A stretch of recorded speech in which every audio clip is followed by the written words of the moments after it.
Let's start. Today we will see how to implement a custom ordered list in the HTML. Let's see the code. In the body tag, we have written an OL tag. OL stands for an ordered list. Inside the OL tag, we have some LI tags. LI stands for list items. And we have written some list items here.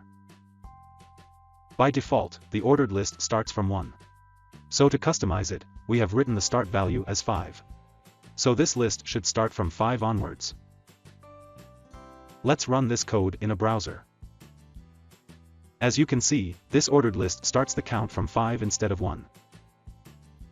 Similarly, we have another ordered list over here. Here we have specified the marker type as capital Roman numbers.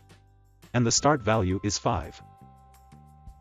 Let's run this code in a browser. As you can see, this ordered list starts the count from the capital Roman 5 instead of 1. So that's it. That's how you can implement a custom ordered list in the HTML. Thank you.